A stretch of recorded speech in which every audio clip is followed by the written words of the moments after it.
Buenas tardes, me avisan para empezar.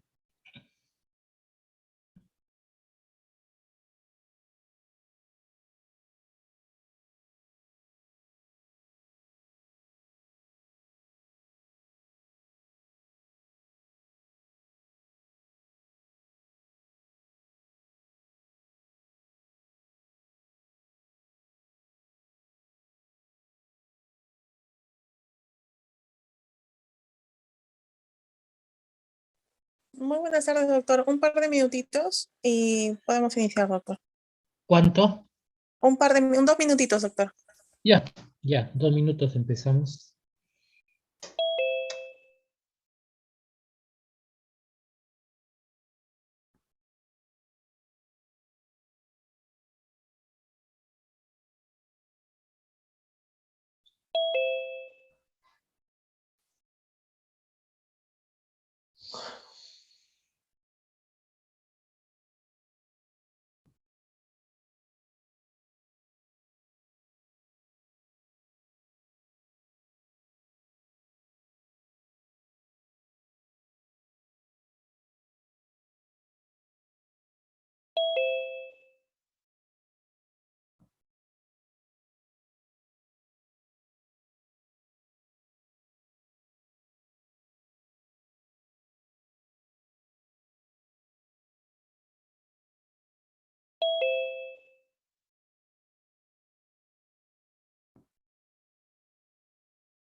Empezamos.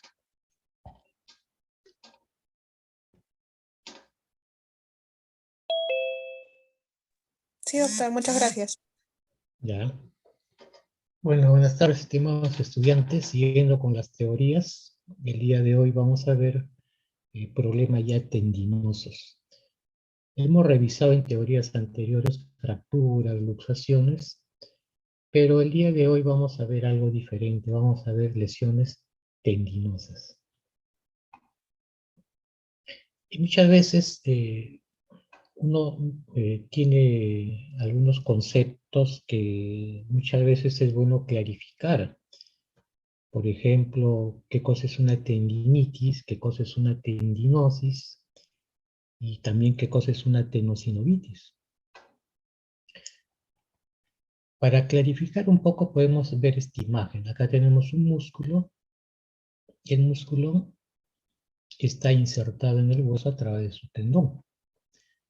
Cuando se quiere realizar un movimiento, el músculo se contrae y tracciona el tendón y se produce el movimiento. Pero muchas veces el movimiento continuo, excesivo del músculo, esa contracción continua, puede sobrecargar el tendón y puede provocar un problema inflamatorio. Por ejemplo, si de la noche a la mañana a una persona se le ocurre, por ejemplo, pintar su techo, entonces puede ser algo agudo. Pero ¿qué pasa con mucha gente que son obreros, trabajan en fábricas, que el movimiento tiene que ser continuo durante varias horas al día, durante todos los días, por meses, por años? Entonces, esta sobrecarga del músculo y que al final también sobrecarga el tendón va a ir produciendo ya procesos mucho más crónicos. Como sabemos, el tendón no tiene una buena irrigación, de tal manera que no tiene una buena reparación. De tal manera que un proceso inflamatorio inicial, con el paso del tiempo, se puede ir comprometiendo a un proceso crónico. ¿Y cuál es la característica de este tendón en el proceso crónico? Que se comienzan a producir ya micro rupturas, el tendón por su precaria circulación no logra repararlo bien, entonces se va formando un tejido cicatricial, un tejido degenerativo, que es mucho más fácil que se pueda volver a romper. De tal manera que ahí ya estamos ante un proceso crónico. Y en este caso, el término es tendinosis. Tendinosis para un proceso crónico, tendinitis para un proceso agudo. Pero muchas veces hay tendones, por ejemplo, los que se encuentran en el dorso de la muñeca, que cuando nosotros realizamos movimientos de flexo-extensión de la mano, entonces el tendón tiene que deslizarse para realizar los movimientos. Y para evitar el roce del tendón con las estructuras vecinas, nuestro organismo presenta a ese nivel vainas sinoviales que engloban a los tendones. Estas vainas están tapizadas por dentro por una membrana sinovial que elabora un líquido del mismo nombre, el líquido sinovial, que ¿cuál es su función? Se va a encargar de lubricar de tal manera que estos tendones puedan deslizarse con mayor facilidad. Pero cuando se produce un traumatismo, cuando se producen movimientos continuos a la larga, este líquido sinovial puede ser no suficiente y puede entrar la vaina sinovial en un proceso inflamatorio. Y ahí estamos ante una tenosinovitis, donde ya hay un problema inflamatorio a nivel de la vaina sinovial. Luego, un término que lo vamos a usar el día de hoy son los movimientos repetitivos. Tenemos una persona que trabaja en una fábrica que tiene que hacer continuos movimientos durante su labor, durante varias horas al día, durante todos los días, meses, años. Estos movimientos continuos que lo hace se le llama movimientos repetitivos. De tal manera que estos movimientos repetitivos van a producir contracturas musculares continuas y el tendón también va a ser afectado. Y eso se ve en qué personas, los que trabajan en fábricas, por ejemplo, que muchas veces trabajan por producción, tienen la mayor cantidad de productos, se les exige que tienen que desarrollar. Gente que trabaja, por ejemplo, en lo que es limpieza, en cerrajería. Todos estos pacientes, al realizar movimientos repetitivos, están afectando a la larga sus tendones. Y dentro de las tendinitis, de los problemas tendinosos, primero vamos a ver lo que encontramos a nivel del codo. Entonces, a nivel del codo vamos a encontrar la epicondilitis lateral del húmero, llamada también codo de tenista. ¿Qué cosa es esta afección? La epicondilitis lateral o codo de tenista es una tendinopatía por sobreuso. Acá ya entra el término de movimientos repetitivos. Tendinopatía por sobreuso de los extensores de la muñeca con la afección de su inserción en el epicóndilo lateral del húmero. ¿Qué quiere decir esto? Que el movimiento repetido, el sobreuso de este músculo extensor, a la larga va a producir una sobrecarga del tendón y ahí va a comenzar la afección. Tendríamos que ver entonces qué tendones y de qué músculos se insertan en el epicóndilo. Tenemos el extensor radial corto del carpo, el extensor común de los dedos, el extensor propio del meñique y el cubital posterior. Todos estos músculos, sus tendones se insertan en el epicóndilo. De ellos, los más comúnmente afectados es el extensor radial corto del carpo y el extensor común de los dedos, que son los que son más afectados. Se calcula que un 1 o un 3% de la población presentará por lo menos una vez en la vida un episodio de epicondilitis lateral. Es una enfermedad que se da generalmente entre los 35 y los 50 años de edad, es decir, gente que está en edad productiva, gente que trabaja generalmente en fábricas. La misma proporción de afección en hombres y mujeres, no hay diferencia. Y muy importante que es considerada una enfermedad laboral, de tal manera que se encuentra en los obreros, que realizan ¿qué? Esfuerzos repetitivos. Trabajan en construcción, jardinería, carpintería. Todos ellos pueden ser afectados por esta patología.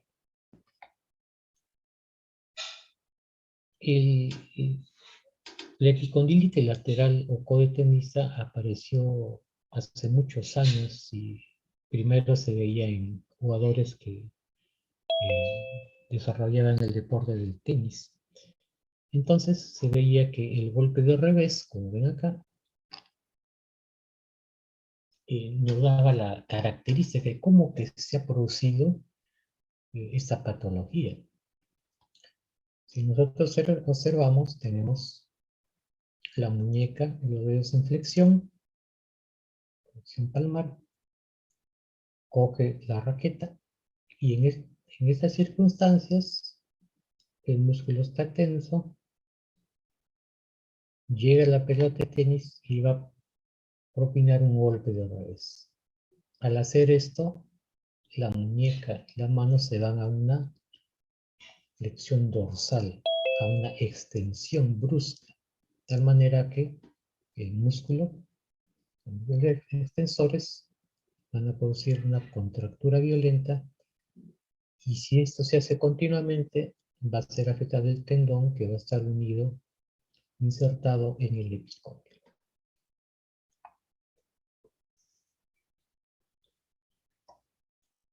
Vemos entonces que los músculos implicados, los tendones, son del extensor radial corto del carpo y el extensor común del hombro. Una persona que realice estos movimientos de extensión, estos movimientos repetitivos, continuados, a la larga va a ir produciendo microtraumatismos secundarios. Eso va a traer como consecuencia microrupturas. El tendón va a querer reparar esas microrupturas, pero hay una pobre vascularización del tendón. De tal manera que esta reparación va a fracasar. Se va a generar una reparación inadecuada. Eso va a ir desencadenando dolor por las microrupturas, y esas microrupturas va a ser reparado, pero ya con un tejido cicatricial, que es mucho más vulnerable a los traumatismos repetitivos. Es decir, se va a formar un tejido degenerativo cicatricial que es más fácil que con los traumatismos repetitivos pueda ser afectado mayormente. Y acá tenemos un tendón normal con sus fibras de colágeno orientadas normalmente, y acá vemos un tendón totalmente degenerado, con presencia de tejido fibrótico, vasos sanguíneos inmaduros, y acá estamos ante una tendinosis, ya problema crónico degenerativo, y este tendón va a ser más proclive a seguir desgarrándose. Clínicamente, ¿cómo vemos a los pacientes? Los pacientes van a referir dolor en la cara lateral del codo, que se irradia a la parte proximal del antebrazo. Presentan una debilidad para coger, para levantar objetos. Y muchas veces estos pacientes comienzan a tener problemas en cuanto a sus actividades diarias. Se limita a sus actividades diarias. Como por ejemplo, coger un frasco y tratar de desenroscar la tapa. Y durante el examen clínico desencadenamos dolor cuando presionamos el epicóndilo. Dos tests que nos ayudan a confirmar el diagnóstico son el test de Cosen. Cogemos el miembro afectado de esta manera, con la mano izquierda, el pulgar en el epicóndilo, y con la otra mano cogemos la palma de la mano. Decimos al paciente que realice una extensión. Nosotros nos oponemos, hacemos una resistencia a ese movimiento del paciente, y eso provocar dolor a nivel del epicóndilo. Un test contra resistencia positivo. La prueba de la silla, el antebrazo en pronación, la mano y la muñeca en flexión.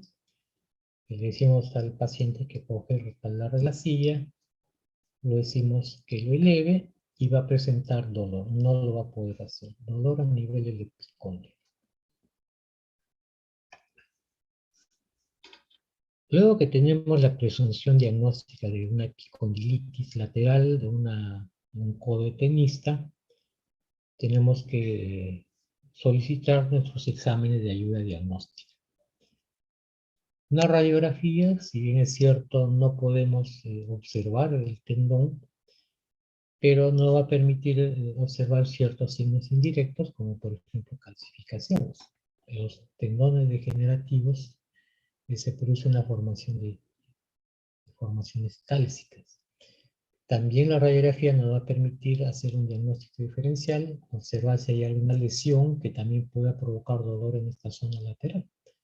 Por ejemplo, una artrosis radiohumeral, una fisura en la cabeza radio o en el cóndilo humeral. La ecografía nos ayuda, es una prueba económica, pero tiene que ser realizado por un médico con mucha experiencia, un médico radiólogo, especialista en tejidos blandos. Y acá tenemos nuestro epicóndilo lateral, cabeza de radio y nuestros tendones. Estos tendones, como ustedes ven, tienen una forma, se desarrolla con sus fibras bien orientadas, pero vemos un problema de epicondilitis. Acá vemos ya un desgarro tendinoso. Se forma una zona anecoica y zonas hipoecoicas que indican que hay una degeneración del tendón. Rupturas y degeneración. Y la resonancia magnética, que es el examen que mayormente nos sirve, Sobre todo porque muchas veces tenemos pacientes que trabajan en fábricas donde tenemos que tener un diagnóstico más preciso, porque tenemos que hacer informes para estos pacientes para que en su centro de trabajo tiendan a tener restricciones. Y acá vemos la zona tendinosa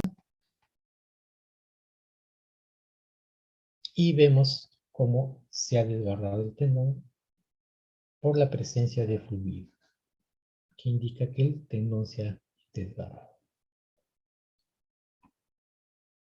Luego que tenemos el paciente con el diagnóstico, tenemos que plantear nuestro tratamiento. ¿Y cuáles van a ser nuestros objetivos cuando tratamos una epicondilitis lateral? Primero, tenemos que aliviar la sintomatología. Tenemos que disminuir el dolor. Segundo, que estos tendones generalmente pueden ir a la cronicidad, tenemos que rehabilitar ese tendón patológico. Tercero, tenemos que prevenir las recurrencias. Muchas veces hay pacientes que son tratados, se les indica que tiene que mejorar su estilo de vida, tiene que tener restricciones, pero muchas veces estos pacientes tienen que trabajar porque ese es su sustento. De tal manera que vuelven a trabajar y nuevamente vienen a la consulta los pacientes con la misma patología. Entonces es importante prevenir las recurrencias. Siempre que podamos, nuestro objetivo va a ser dar preferencia al tratamiento conservador. Y por último, tenemos que hacer una cirugía ya en casos recalcitrantes. Y ese tratamiento lo vamos a hacer por escalones, ¿no? Nuestro tratamiento de primera línea va a ser nuestro tratamiento conservador, va a ser un tratamiento médico. ¿Qué tenemos que hacer con el paciente? Indicarle reposo y mejorar su estilo de vida. Tengo que decirle que hay ciertos movimientos que le están afectando que tiene que irlo disminuyendo. Antiinflamatorios para disminuir el dolor, la inflamación. Ortesis, como por ejemplo una codera de tenista, que son una especie de cinchas que producen una compresión a nivel del tercio proximal del antebrazo, y esto va a disminuir la tensión muscular. Terapia física, base de ultrasonido, ejercicio de estiramiento para aumentar la resistencia de los músculos. Muchas veces los pacientes mejoran en este estadio, pero hay otros pacientes que a pesar que hacemos esta primera línea de tratamiento no mejoran. Y en una segunda línea tenemos una cantidad importante de tratamientos que han surgido. Muchas veces no se encuentran en la literatura evidencias que avalen estos tratamientos. Y dentro de ellos tenemos, por ejemplo, la sonda de choque, que es un tratamiento que utilizan los urólogos para disolver los cálculos renales. Estas sondas de choque lo que se dice es que producen una reparación tendinosa, al igual que el láser. Al aplicar láser, se dice que mejora la reparación del tendón. Hay estudios que avalan esto y estudios que no. Acupuntura, cuando se introduce la aguja a nivel de la zona especial, se va a producir a nivel central un estímulo de los centros nerviosos, se liberan endorfinas y esas van a inhibir el dolor. Toxina botulínica, que al inyectar a nivel del antebrazo van a producir una parálisis de los músculos, de tal manera que al producir la parálisis de estos músculos va a disminuir la tensión sobre el tendón. Y los antiinflamatorios de depósito, la infiltración, que es el tratamiento más usado. Si bien es cierto, provocan mejoría del paciente porque inhiben el proceso inflamatorio, pero muchas veces también tiene efectos adversos, como por ejemplo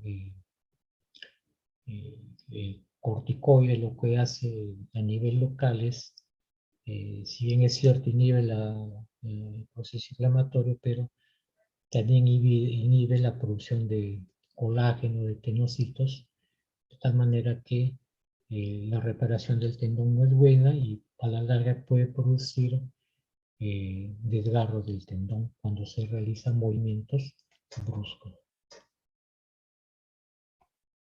Una tercera línea para los pacientes que no mejoran, ya viene la terapia biológica. Dentro de ellos tenemos la sangre autóloga, que es la misma sangre del paciente, ¿sí?, que se introduce en la zona de la lesión. En la sangre del paciente tenemos plaquetas, y dentro de las plaquetas tenemos los factores de crecimiento.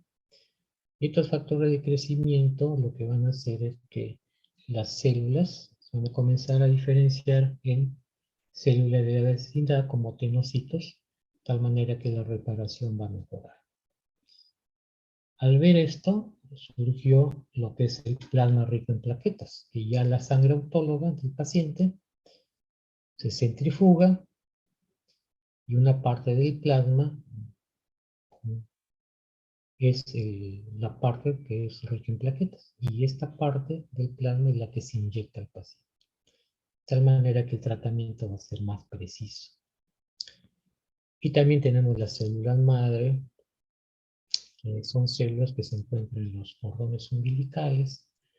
También en la grasa de los pacientes se manda a cultivar a laboratorios y luego se inyecta, y estas células madres se van a diferenciar ya en tenocitos y va a mejorar la reparación del tendón.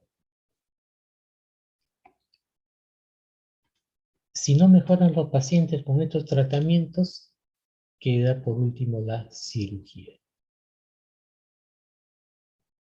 En la cirugía se tiene que hacer una incisión a nivel del epicóndilo,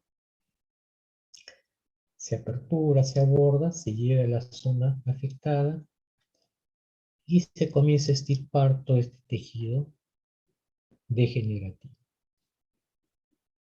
Y el tendón sano que queda, se realiza la sutura o se implanta en el hueso. Ese es el tratamiento quirúrgico. El diagnóstico diferencial lo tenemos que hacer con la lesión del nervio interóseo posterior, que lo ven acá, que muchas veces es comprimido por los paquetes musculares y puede provocar dolor también en la cara lateral del codo con irradiación al antebrazo. La característica es que a este dolor tenemos parestesis. Y la inflamación del ligamento anular, que este ligamento rodea el cuello del radio y tiene que ver con la pronospinación. La inflamación de este ligamento también puede provocar dolor en la cara lateral del codo. La característica de este proceso es de que cuando se realiza la pronosupinación es donde se produce dolor en el paciente.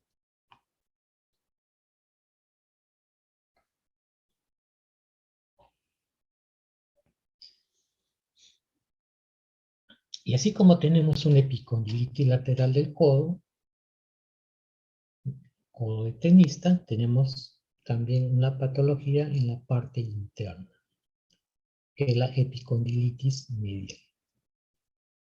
Como en este caso está afectado ya la epitróclea, se denomina epitrocleitis.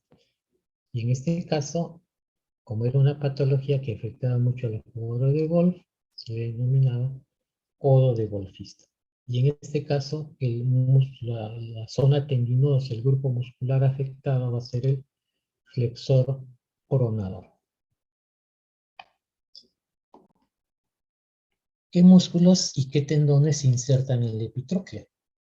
Tenemos el pronador redondo, el palmar mayor, el palmar menor, el cubital anterior y el flexor común superficial del obleo. Todos estos músculos, sus tendones se insertan en la epitróclea. De ellos, los más afectados son el pronador redondo y el cubital anterior.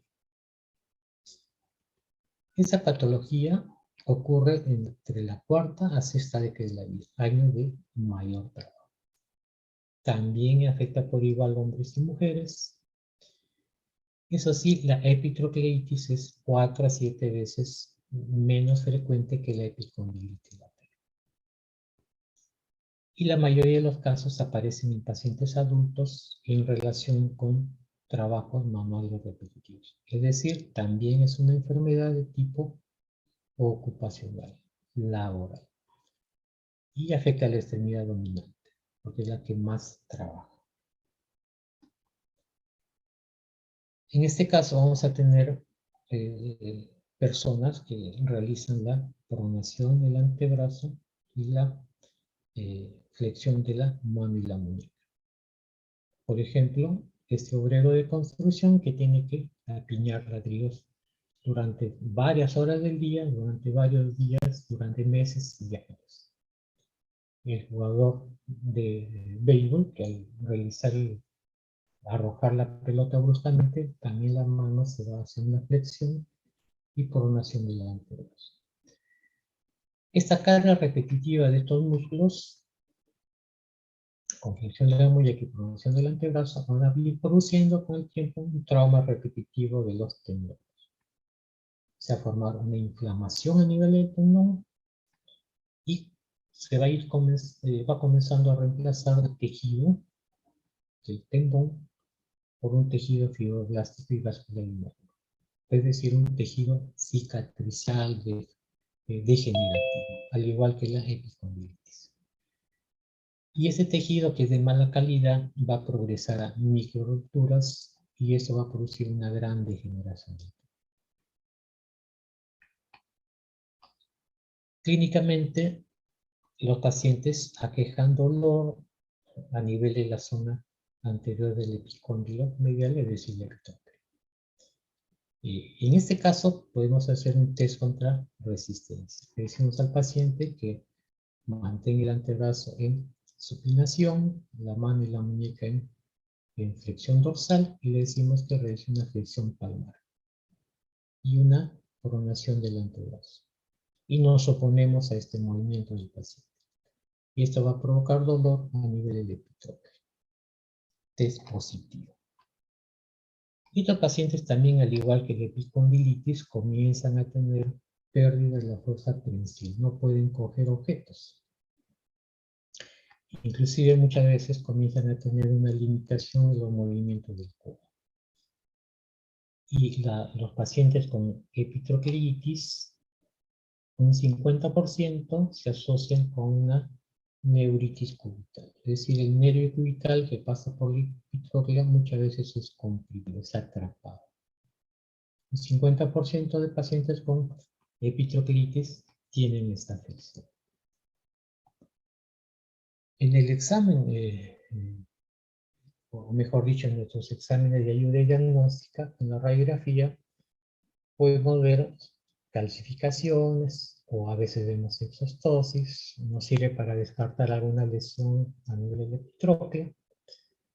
En la ecografía también podemos ver zonas anecoicas que se producen por la ruptura del tendón, zonas hipoecoicas por degeneración del tendón. Y la resonancia magnética, como vemos acá, es el examen de elección, donde vemos un desgarro tendinoso con presencia de fluido. Y cuando sospechamos clínicamente que hay una neuritis cubital, un atrapamiento del nervio cubital, tenemos que solicitar un examen neurofisiológico, que es la electromiografía. El tratamiento, inicialmente un tratamiento conservador, que es similar al tratamiento de la epicondilitis. Si no mejoran los pacientes, también tenemos el tratamiento quirúrgico, ¿no?, indicado para pacientes que no mejoran con tratamiento médico. En este caso se hace la incisión a nivel del epitrócleo y se retira todo este tejido dañado, degenerativo, y el tendón sano que queda se ancla al hueso.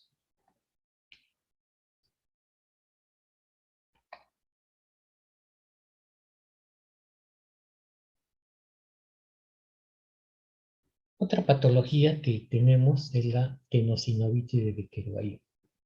En este caso sí, vamos a ver otro tipo de afección porque ya tiene que ver con la vaina sinovial. Y algunos términos para precisar: tenemos nuestros tendones extensores que están en el dorso de la muñeca. Estos tendones extensores, cuando nosotros hacemos flexión palmar y dorsal de la mano, tienen que deslizarse, están cubiertos por esta vaina sinovial, con un líquido sinovial por dentro que va a servir como lubricante para que estos tendones no rocen con el tejido vecino. Y están cubiertos por un retináculo extensor. Acá tenemos el cúbito y por acá tenemos el radio. Cuando se realiza un movimiento, un desplazamiento de la mano hacia el cúbito, estamos haciendo una desviación cubital. Si el movimiento de la mano es hacia el radio, estamos haciendo una desviación radial. La tenosinovitis de Kervain o tenosinovitis tenosante indica ya compresión, es una afectación de los tendones extensor corto y abductor largo. Estos tendones extensores los encontramos en la primera corredera. Se acuerda que en anatomía había 6 correderas, los extensores. En la primera corredera encontramos estos tendones. Y esta patología se produce por un engrosamiento de este retináculo, que produce también un crecimiento de la vaina sinovial por la compresión sobre dichos tendones. Se da mayormente en mujeres por encima de los 40 años de edad. También es una enfermedad laboral porque se asocia a ocupaciones que exigen movimientos repetidos del pulgar. Por ejemplo, las personas, sobre todo mujeres que se dedican a la peluquería, el corte de cabello, los que se dedican a la jardinería, que usan las tijeras para podar, se producen movimientos continuos del pulgar. Y un dato interesante es que se ha visto que las mujeres puérperas también tienen esta patología. Se dice que es porque al momento que cargan a los bebés, la mano en esta posición produce una tensión, una elongación de estos tendones. Pero también se dice que es que estas mujeres, al pasar por esta época, esta etapa de la vida, se producen cambios hormonales, y esos son los que contribuyen a la afección. Dos movimientos, dos maniobras que producen movimientos repetitivos que van a producir o van a hacer etiología. Por una parte tenemos los movimientos de flexión reiterada del pulgar, por ejemplo, al usar la tijera continuamente, pero también se ve cuando se produce una desviación cubital. Lo que le decía antes, desviación hacia el cúbito. Cuando se martillea, por ejemplo, va de la desviación radial a la cubital. Y al hacer esto, se va a producir una tensión y elongación de estos tendones. Estos movimientos que van a producir, que si se hace continuamente, al inicio pues el líquido sinovial lubrica, el tendón se desliza bien, pero si estos movimientos son repetitivos, continuos, el líquido sinovial ya va quedando insuficiente. Y esto que va a producir que el tendón comienza a friccionar. Y al friccionar el tendón va apareciendo los primeros síntomas de inflamación, como el dolor. Si estos movimientos persisten en el tiempo, sobre todo en trabajadores, se va produciendo los ya microtraumatismos a nivel del isquioide radial y se va engrosando el retináculo extensor. Al ir este retináculo extensor comprimiendo a los tendones, provoca por reacción el crecimiento de la sinovial. Y este crecimiento de la sinovial, más el engrosamiento del retináculo, comprimen los tendones y afectan, impiden su paso del tendón. Y muchas veces se puede sentir un crépito cuando se realiza el movimiento. Acá vamos a encontrar dolor y aumento de volumen en la zona radial de la muñeca. Cuando hacemos palpación de esta zona va a provocar dolor. Y ese dolor va a aumentar con los movimientos que tensan y irritan los tendones. Como por ejemplo, coger objetos. En estas circunstancias se tensan los tendones. Y el paciente también comienza a presentar limitación de sus actividades diarias.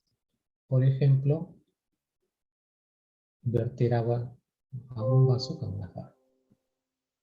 Va a presentar molestias en esta zona. Como les decía, en los casos más severos o crónicos se puede sentir el crépito, se puede escuchar el crépito cuando pasa el tendón sobre una vaina que ya está estrechada y un retináculo engrosado. Tenemos el test de Finkelstein. Para corroborar el diagnóstico, le decimos al paciente que haga puño con el dedo pulgar incluido y le decimos que haga una desviación cubital. Y va a presentar dolor por invasión del tendón. En la radiografía, muchas veces lo único que podemos encontrar son a veces calcificaciones, exostosis. Nos sirve para descartar alguna lesión, sobre todo del escafoides. En la ecografía vamos a encontrar engrosamiento de la vaina del retináculo, presencia de fluido, líquido inflamatorio, que tenemos nuestro tendón. Y la resonancia magnética, que es el examen que más nos va a ayudar a diagnóstico del paciente. Cuando la enfermedad está en sus etapas agudas, muchas veces los pacientes el dolor es leve. Lo que tenemos que hacer en este caso en el tratamiento es indicar antiinflamatorios. Tenemos que disminuir ese movimiento del dedo pulgar y la desviación cubital, de tal manera que tenemos que usar inmovilizadores para disminuir el movimiento. Un tratamiento que se utiliza, si no mejora con la ortesis, con este inmovilizador, con los antiinflamatorios y con la terapia física, el segundo paso es infiltrar corticoides. Y si no mejora con esto, ya casos graves, tenemos que hacer una liberación del tendón. Ya cirugía. Acá vemos, se hace un corte transversal, se llega a la zona donde encontramos el retináculo, por debajo están los tendones, ubicamos el retináculo, lo levantamos y lo seccionamos. Y ese retináculo que estaba comprimiendo, que estaba engrosado, al cortarlo ya los tendones van a estar libres.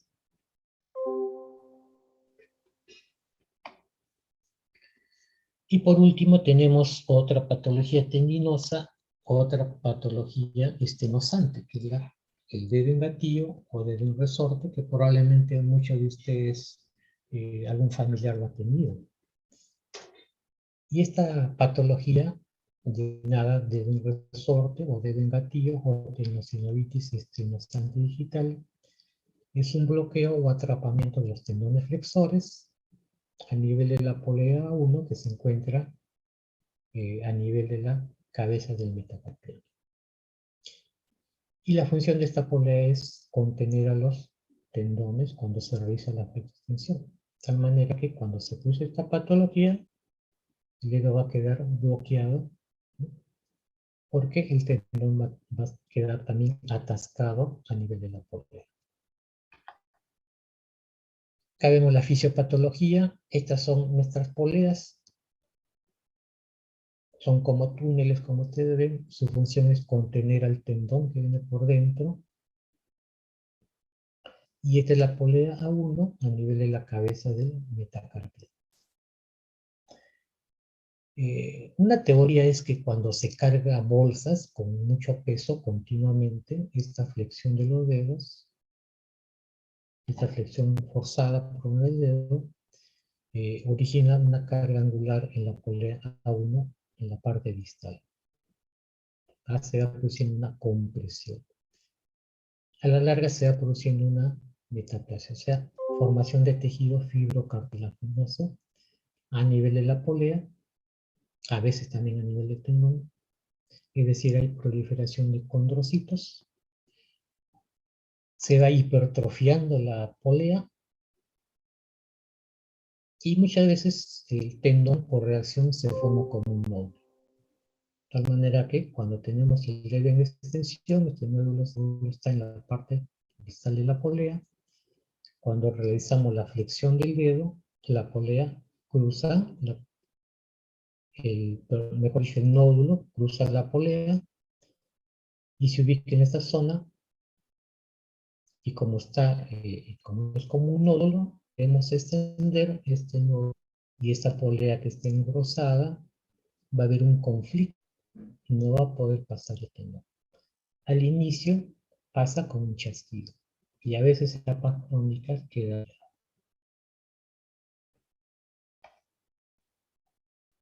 Un 2 a 3% de la población puede presentar dedo en gatillo. La población diabética se ve que es el 10%. Más común en mujeres mayores de 50 años. Y los dedos más comúnmente involucrados son el pulgar, el medio y el anular. Generalmente la mano dominante. Clínicamente, el paciente va a presentar un dolor generalmente progresivo a nivel de la polea 1, es decir, a nivel de la cabeza de los metacarpianos. Conforme avanza la enfermedad, se puede ya palpar, se va viendo primero un nódulo que va apareciendo, luego este nódulo puede ser palpado. Decimos al paciente que haga flexiosensión de los dedos, vemos que el nódulo también se desplaza. Cuando se realiza la presión profunda va a presentar dolor y va a presentar la sensación que el dedo se traba. En los estadios crónicos el dedo queda trabado en esta posición. Y el examen para inducir el efecto resorte es este. Le decimos al paciente que haga puño fuerte, le decimos que extienda y el dedo va a quedar atrapado.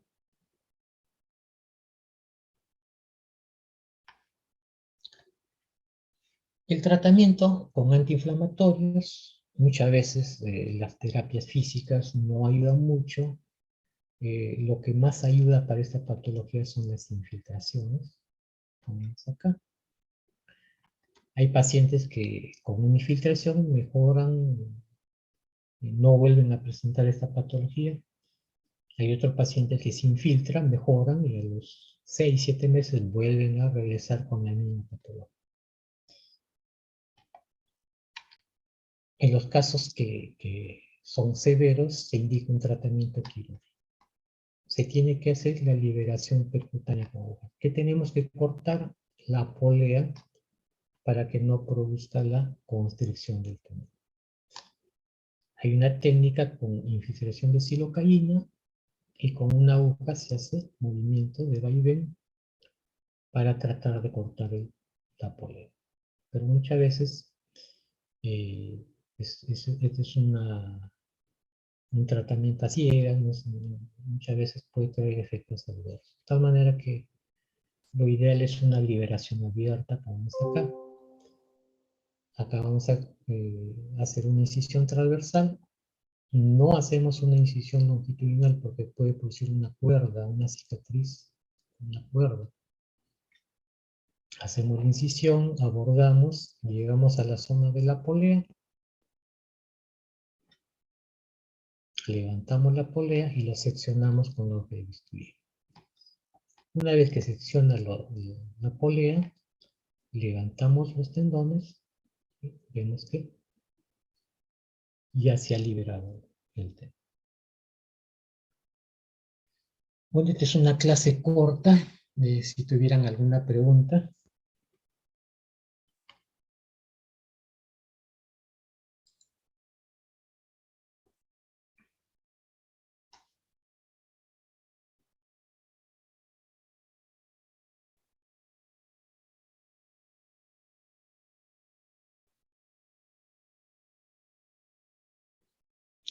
Bueno, si no hay preguntas, nos vemos mañana con la clase que sí es larga, que es de lesiones menisco-ligamentarias de la rodilla. Muchas gracias por su atención. Muchas gracias a usted, doctor. Muchas gracias, doctor. Buen día, doctor. Gracias.